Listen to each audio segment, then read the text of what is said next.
Quantum computing was first theorized in the 1980s. Scientists speculated that a huge leap in the power of computing could be achieved if we harnessed the physics of subatomic particles.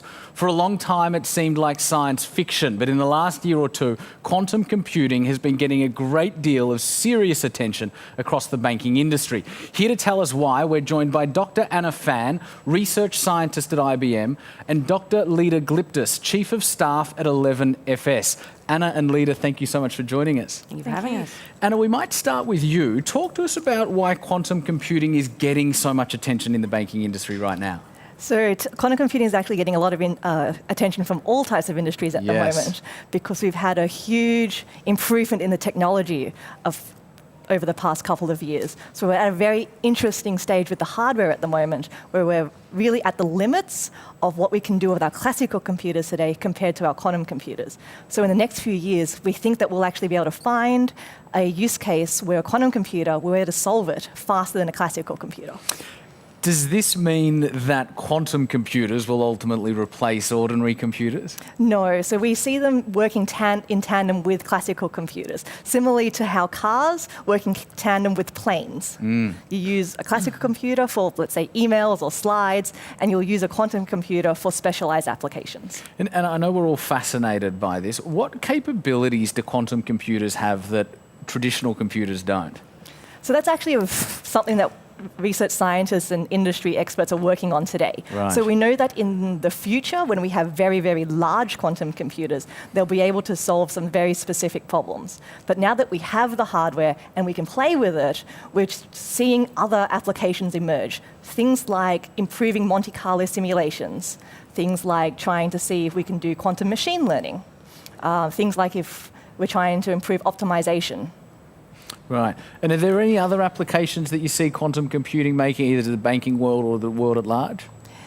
So we've been playing with, there's some people have been theorizing some interesting work in these Monte Carlo simulations for risk analysis and derivatives pricing.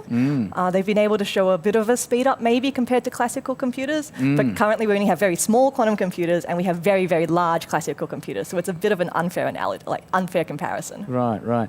And Leda, if we go to you, how do you think quantum computing will benefit the banking industry specifically?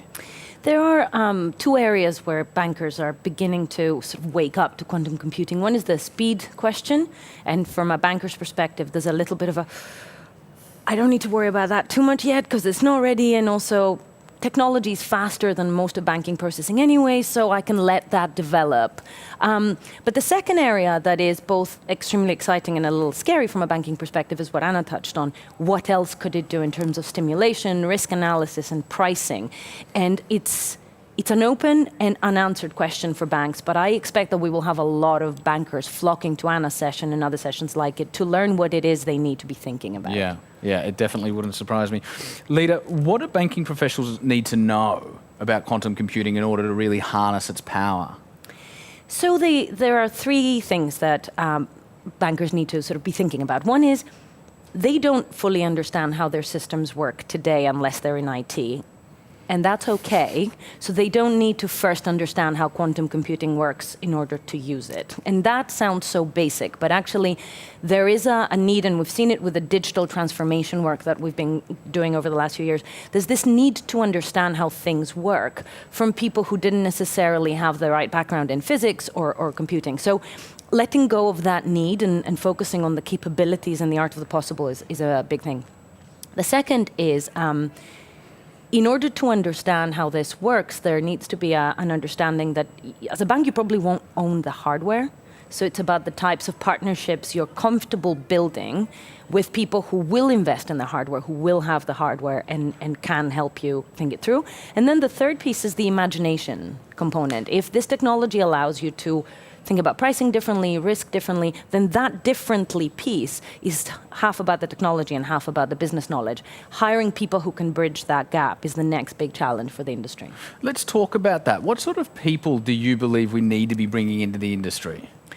We're already seeing a shift from a division between our technologists and our business people to hybrid teams and hybrid capabilities and people who combine the two in order to take banks from an analog world into a sort of more digital world. That will be an absolute necessity as you're going forward. I remember many years ago I had to go through all the hoops manageable to hire a theoretical physicist in a technology team because nobody could understand the value they would bring at the time. Now we will be going out hunting for them because they are the people who can help us bridge those gaps. But the answer truly is we don't know.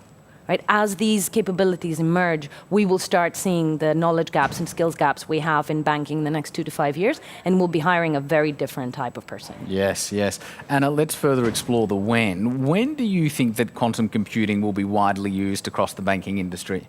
So I think in the near term, let's say the 2 to 5 year stage, we'll find that application where quantum computers will be able to do something of use compared to classical computers. So that will be companies and industries will be using them for those particular applications. And I think in terms of broader adoption and use by multiple applications and use cases, that will be sort of decades in the future. Dr. Anna Phan, Dr. Leda Glyptis, thank you so much for joining us on Sibos TV. Thank you for having us. Thank you.